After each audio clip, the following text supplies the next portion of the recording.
Hi friends, in today's class we'll start with this fresh chapter that is called molar conductivity. So first, both conductivity and molar conductivity change with the concentration of this electrolyte. For both strong and weak electrolyte, first point, what actually means by electrolyte? Electrolytic is basically an ionic solution. Strong electrolyte and weak electrolyte के बारे में discussion करेंगे. Strong electrolyte means which dissociate immediately into this water or solvent, that is called strong electrolyte, and weak electrolyte which does not dissociate very easily, and due to this it is entitled as a weak electrolyte.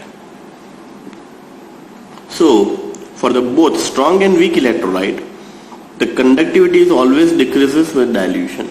Obviously, if you keep on adding solvent, solute concentration decreases, and due to this, when you dilute the species, conductivity is always decreases.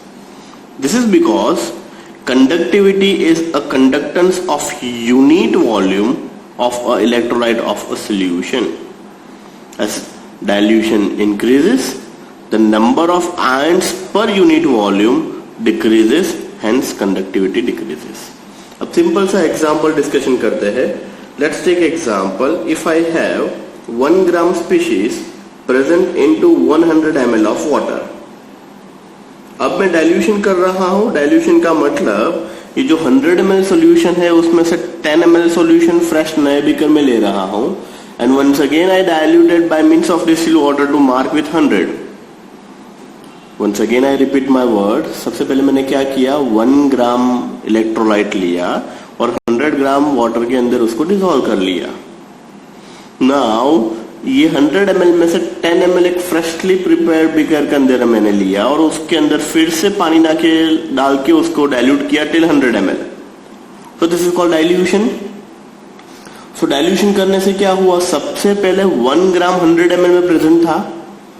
Now उसी 100 ml में से मैंने only and only 10 ml लिया और दूसरा एक जो खाली बीकर था उसके अंदर डाल दिया और उसको फिर से डिस्टिल वाटर से डाइल्यूट करके 100 बनाया. So now concentration is obviously decreases. Concentration decreases, obviously conductivity is also decreases. For both strong and weak electrolyte the molar conductivity increases with dilution or decreases with increase the concentration, but due to the different reason. First, for strong electrolyte, as dilution increases, the force of attraction between the ions decreases and hence ionic mobility increases. For strong electrolyte का मतलब क्या होता है दोस्तों, NaCl, KCl, NH4Cl जो पानी के अंदर डालते ही इमीडिएटली डिसोशिएट हो जाते हैं. अब जैसे उसका डाइल्यूशन इंक्रीज करेंगे, the force of attraction between ions decreases and hence the ionic mobility is also increases. Mean सबसे पहले पानी के अंदर बहुत ज्यादा अमाउंट ऑफ आयंस प्रेजेंट थे. अब जैसे ही आपने डाइल्यूशन किया और सॉल्वेंट डाल दिया तो अब क्या हो जाएंगे, आयन का कॉन्सेंट्रेशन कम हो जाएगा. So ionic mobility increases, so the molar conductivity is also increases.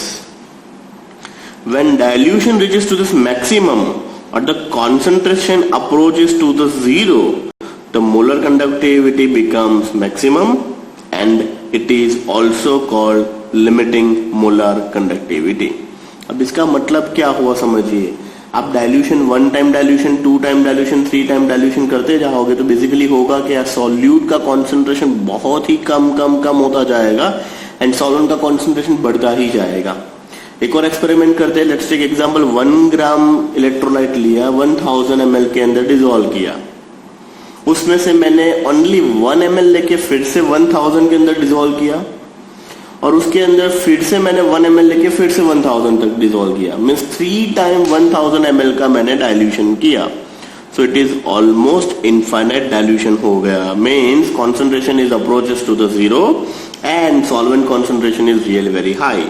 So that is entitled as molar conductivity becomes maximum, hence it is known as limiting molar conductivity and it is denoted by lambda 0 m. It is denoted by lambda 0 m. For a strong electrolyte, the relationship between lambda m and concentration can be given as lambda m is equal to lambda 0 m minus a under root c. उसी के base के ऊपर graph next दिखाया हुआ है आपको. देखिए here in case graph के अंदर मोस्ट इंपोर्टेंट चीज क्या है, KCl. KCl is strong electrolyte. If you extrapolate this graph तो ये डेफिनेटली एक्स एक्सिस को कहीं ना कहीं कट करेगा. But if you extrapolate this acetic acid graph means ये यहां से भी स्ट्रेट जा रहा है, यहां से भी स्ट्रेट जाएगा, वो कभी भी कहीं पे भी टच नहीं करेगा. Means CH3COOH is weak electrolyte. Once again KCl को अगर आप एक्सट्रापोलेट करोगे ये एक्स एक्सिस को तो वो कहीं ना कहीं टच करेगा एक्स एक्सिस को. Means we can find out the limiting molar conductivity. But while in case of acetic acid which is a weak electrolyte जिसका डिसोसिएशन 100% नहीं हो रहा है, उस केस के अंदर अगर आप लिमिटिंग मोलर कंडक्टिविटी मेजर करने जाओगे it is really very difficult. So for the weak electrolyte, as the dilution increases, the degree of dissociation also increases. Perfect.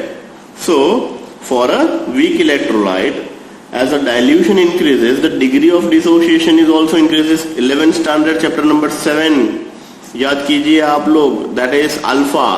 Initial concentration 1, at that time produces dash dash. After some time, alpha is the amount of species dissociate. That is 1 minus alpha, alpha and alpha. तो यहाँ पे भी वही बता रहे हैं. For a weak electrolyte, as the dilution increases, the degree of dissociation is also increases. So the number of ion, hence molar conductivity is also increases. The variation of lambda m for the strong and weak electrolyte is shown in a graph, जो हमने discussion किया. For a strong electrolyte, the value of lambda 0 m, that is limiting molar conductivity, can be determined by the extrapolating this graph. Means अगर strong electrolyte है उसको extrapolate करोगे तो ये KCl कहीं ना कहीं कट करेगा. बट वीक इलेक्ट्रोलाइट के लिए कितना भी करोगे तो वो कट नहीं करेगा. But for the weak electrolyte it is not possible since the graph is not a straight line. So this is most important 1 marker question. So there lambda 0 m value are calculated by applying Kohlrausch law independent of migration law. So weak electrolyte के लिए एक और नया law आया, that is called Kohlrausch law. So this is all about your strong electrolyte and weak electrolyte. Strong electrolyte के लिए ये graph से आप मेजर कर सकते हो by means of calculation, but weak electrolyte आप कभी भी मेजर नहीं कर सकते हो. वीक के लिए दो चीज हमें डिस्कशन करनी है. First is Ostwald's dilution law, second is Kohlrausch law. दोनों के दोनों लॉ को हम इन डिटेल डिस्कशन करते हैं. Let's start with the Kohlrausch law. Kohlrausch scientist ने क्या बताया कि जैसे ही मैं बोल रहा हूं कि कंडक्टिविटी ऑफ NaCl, सो कभी भी कंडक्टिविटी जो है वो पूरे के पूरे सॉल्ट मीन्स NaCl की नहीं होती है. वो सॉल्ट के अंदर प्रेजेंट रहने वाले Na plus and Cl minus ion की होती है. Means when you give the example of any electrolyte, electrolyte पूरा का पूरा सॉल्ट का कंडक्टिविटी नहीं होता है, सॉल्ट के अंदर रहने वाले आयन का होता है. So law states that the limiting molar conductivity of an electrolyte can be represented as, यहां से स्टेटमेंट स्टार्ट होगा, the sum of the individual contributions of this anion and the cation of this electrolyte. Means कहने का intention कि salt के अंदर रहने वाले कैटायन एंड एनायन के ऊपर वो डिपेंड कर रहा है, ना कि पूरे सॉल्ट के ऊपर. फिर से the law states that the limiting molar conductivity of an electrolyte can be represented as the sum of these individual contributions to this anion and cation of this electrolyte. Let's take example. If lambda 0 of Na plus and lambda 0 of Ca minus are the limiting molar conductivity of sodium chloride ion respectively, then the limiting molar conductivity equation क्या बन जाएगा? lambda 0 m of NaCl is equal to lambda 0 of Na plus plus lambda 0 of Cl minus. Means it's depending on cation also, it's depending on anion also. So general term में कैसे लिखेंगे? तो in general term electrolyte dissociate gives nu plus and nu minus. Nu plus and nu minus क्या है? Coefficient है. So here in case here in case जो NaCl था वो 1:1 था, बट इन दिस केस कोई 1:1 ना हो और AlCl3 हो, K2SO4 हो, तो उस केस के अंदर हमें क्या करना पड़ेगा, उसका कोएफिशिएंट भी लिखना पड़ेगा. When nu plus is cation's coefficient, nu minus is anion's coefficient. So lambda 0 m is equal to nu plus lambda 0 cation, nu minus lambda 0 anion. Hence lambda 0 plus and minus are the limiting molar conductivity of cations and anions respectively. अब थोड़ा सा in detail discussion करते हैं कोलरैश law के बारे में. उसने जो एक्सपेरिमेंट किया उसके बारे में डिस्कशन करते हैं. सो कोलरैश ने जो एक्सपेरिमेंट किया उसका डिस्कशन करते हैं. कोलरैश को कैसे पता चला कि सर ये कैटायन एंड आयन दोनों के ऊपर डिपेंड कर रहा है, तो उसने एक एक्सपेरिमेंट किया जिसके अंदर lambda 0 KCl minus lambda 0 of NaCl. देखिए यहाँ पे कैटायन चेंज हो रहा है, एनायन सेम है, दोनों ClCl is equal to lambda 0 of KBr minus lambda 0 of NaBr. Once again anion same है, कैटायन चेंज हो रहा है, is equal to lambda 0 m of Ki minus lambda 0 of NaI. Once again यहाँ पे भी anion fix है, cation change हो रहा है.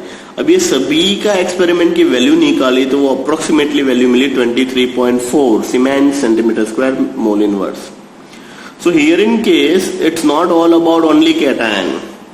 अब दूसरे एक्सपेरिमेंट में उसने क्या किया, कैटायन को फिक्स रखा है, एनायन को माइग्रेट किया. देखिए lambda 0 of NaBr minus lambda 0 of NaCl, यहाँ पे Na फिक्स है, Br minus Cl is equal to lambda 0 of KBr minus lambda 0 of KCl. Once again cation fix है, एनायन को वेरी किया.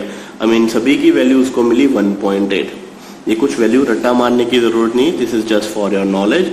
ये एक्सपेरिमेंट से पता चल रहा है, वो कभी भी पूरे के पूरे सॉल्ट का एनालिसिस नहीं है. It's all depending on present of cation as well as anion. So, limiting molar conductivity lambda 0 of NaCl you always denoted by lambda 0 of Na plus lambda 0 of Cl minus. So in general लिखना हो तो क्या लिखेंगे, lambda 0 m is equal to nu plus lambda 0 plus nu minus lambda 0 minus. तो ये lambda 0 plus क्या हो गया, limiting molar conductivity for cation, lambda 0 minus is limiting molar conductivity of anion. अब ये nu and nu minus q है, that is called coefficients. So coefficients कैसे पता चलेंगे, तो coefficient is just like this. देखिए K2SO4 लैम्डा 0 ऑफ K2SO4 क्या हो जाएगा, 2 into lambda 0 of K plus lambda 0 of SO4 minus. तो this 2 is nothing but nu plus. Fine. Likewise ऐसा ही एक और एग्जांपल डिस्कस करते हैं. मान लीजिए AlCl3 का लैम्डा 0 m ढूंढना है, तो lambda 0 m of AlCl3 is nothing but 1 into lambda 0 of Al plus 3 plus 3 into lambda 0 m of Cl minus. So this is all about your Kohlrausch law. अब Kohlrausch law से आगे हम बढ़ना है और डिस्कशन करना है Ostwald's dilution law, which is the limitations of Kohlrausch law. So let's start with the Ostwald's dilution law, limitations of Kohlrausch law. उसके लिए हम वीक इलेक्ट्रोलाइट से स्टार्ट करेंगे. एसिटिक एसिड 11th स्टैंडर्ड में भी ये एग्जांपल किया था डिस्कशन, जब हमने प्रिपेयर किया था derivation of Ka, weak acid dissociation constant. उसी से थोड़ा और आगे बढ़ रहे हैं. CH3COOH plus H2O, you get CH3COO minus plus H3O plus. So initial concentration is 1. At that time there is no product formation, so that's why it's dash dash. After some time 1 minus alpha means alpha amount of species undergoes dissociation, you get alpha and alpha.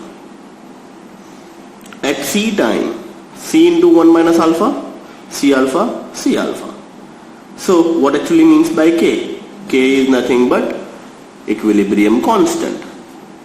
So K is nothing but product concentration divided by the reactant concentration. Now H2O goes to this side, K into H2O becomes your Ka. Ka is nothing but weak acid dissociation constant. So that's why CH3COO minus H3O plus divided by CH3COOH. इसका concentration क्या है, देखिए C alpha. इसका concentration क्या है, C alpha. और इसका concentration क्या है, C into 1 minus alpha. So this is C alpha into C alpha divided by C into 1 minus alpha. C cancel out. What is left? Ka is equal to C alpha square 1 minus alpha. अब 11th standard में आप क्या करते थे, याद आ रहा है, 1 minus alpha is approximately 1. So K A is equal to C alpha square, alpha is equal to under root K A by सी। यहाँ पे आपका 11th का पार्ट खत्म हो गया। हमें उसकी कोई जरूरत नहीं, हमें आगे बढ़ना है। हमें कहाँ पे जाना है? लिमिटिंग मोलर कंडक्टिविटी पे। So now what actually means by alpha. अब अल्फा की वैल्यू यहाँ पे इनपुट करनी है। अल्फा क्या है? Lambda M upon lambda 0m। अब लैम्डा एम क्या है? Lambda M is molar conductivity at given concentration, while lambda 0m is nothing but limiting molar conductivity. So once again this is alpha is equal to lambda m divided by lambda 0m. So let's put this value in above equation, that is Ka is equal to C alpha square divided by 1 minus alpha, and we get the new equation. So Ka is equal to C lambda m square divided by lambda 0m 1 minus lambda m upon lambda 0m. Simplify this, ये LCM ले लीजिए, then ये square और ये cancel हो जाएगा। Simplify करोगे denominator becomes numerator हो जाएगा। What you get? K A is equal to C lambda M square divided by lambda 0m into lambda 0m minus lambda M. So this is your final equation. This is called Ostwald's dilution law. अब ये Ostwald's dilution law, और you can say that limitations of Kohlrausch law क्या है? Limitations of Kohlrausch law means according to that graph we cannot find out the molar conductivity or limiting molar conductivity of weak electrolyte. तो sir क्या acetic acid NH4OH ऐसी species की हम conductivity ढूंढ ही नहीं सकते हैं? Now we can find out the limiting molar conductivity of weak acid as well as weak base. किस हिसाब से ढूंढ सकते हैं? तो वो आ गया आपका लिमिटेशंस ऑफ कोलरैश लॉ पे। So if you want to find out the limiting molar conductivity of weak acid, that is CH3COOH, तो उसकी हम कैसे फाइंड आउट कर सकते हैं? ये तो इनफाइनाइट डाइल्यूशन पे भी कहीं पे भी ग्राफ में टच नहीं किया। Now let's start to find out lambda 0m of CH3COOH। अब मैं सबसे पहले क्या करूंगा? Sodium salts of acetic acid ले लूंगा इंस्टेड ऑफ एसिटिक एसिड। अब सोडियम सॉल्ट है तो वो पानी के अंदर घुलने ही वाला है, प्लस उसी के अंदर मैं HCl डालूंगा एंड माइनस ऑफ NaCl। ये थ्योरेटिकल इक्वेशन कैसे बनाया मैंने? सोडियम सॉल्ट्स ऑफ एसिड लिया, एसिड डाला एंड माइनस ऑफ NaCl। अब देखिए, अब इसको मैं कोलरैश लॉ अप्लाई करूंगा। इसका कोलरैश लॉ क्या हो जाएगा? CH3COO minus plus lambda 0 of Na plus plus HCl lambda 0 of H plus plus lambda 0 of Cl minus minus lambda 0 of Na plus plus minus m lambda 0 of Cl minus. तो Na cancel out, Cl cancel out. What is left in this side? Lambda 0m CH3COOH is equal to lambda 0 of acetic acid is here. So by this way we can find out the molar conductivity of acetic acid. क्यों? क्योंकि ये सभी की individual जो value है वो हमें पता ही होगी, क्योंकि ये भी स्ट्रॉन्ग इलेक्ट्रोलाइट, ये भी स्ट्रॉन्ग इलेक्ट्रोलाइट, ये भी स्ट्रॉन्ग इलेक्ट्रोलाइट। इन सभी की lambda 0m की वैल्यू तो हमें पता ही है। Put all this value in this equation, इसकी वैल्यू प्लस इसकी वैल्यू का सम कर लीजिए, इसमें से माइनस कर लीजिए, यू गेट योर आंसर। ऐसा ही एक सॉल्व एग्जांपल आपकी टेक्स्ट बुक में अवेलेबल है। जब हम न्यूमेरिकल करेंगे तब डिस्कशन करेंगे that find out the value of lambda 0m of acetic acid. इन तीनों की वैल्यू दी होगी, सिंपल इन दोनों का सम करना है, इसका माइनस करना है, यू गेट योर आंसर। और बिलीव नहीं करोगे, ये न्यूमेरिकल बोर्ड के अंदर 3 मार्क में पूछा गया हुआ है। यस दोस्तों, ऐसा सिंपल सा न्यूमेरिकल बोर्ड में 3 मार्क में पूछा गया था। अब वीक बेस के बारे में डिस्कशन कर लेते हैं। वीक बेस क्या होता है? NH4OH। So that is lambda 0 of NH4OH is equal to lambda 0 of NH4Cl plus lambda 0 of NaOH minus lambda 0 of NaCl। अब क्या करेंगे? कोलरैश लॉ अप्लाई करो। Lambda 0 of NH4 plus lambda 0 of Cl minus lambda 0 of Na plus lambda 0 of OH minus Cl cancel out, OH cancel out. What is left in this side? Lambda 0 of NH4 OH is equal to lambda 0 NH4 plus lambda 0 OH minus. So this is all about your today's session. ये session के अंदर हमने most important कोलरैश law के बारे में पढ़ा, second ओस्वाल्ड्स dilution law के बारे में पढ़ा, and molar conductivity at infinite dilution means limiting molar conductivity for strong electrolyte, for weak electrolyte discussion किया। अब इसी के बेस के ऊपर कुछ 2 या 3 न्यूमेरिकल एंड एक्सरसाइज में अवेलेबल है, वो नेक्स्ट सेशन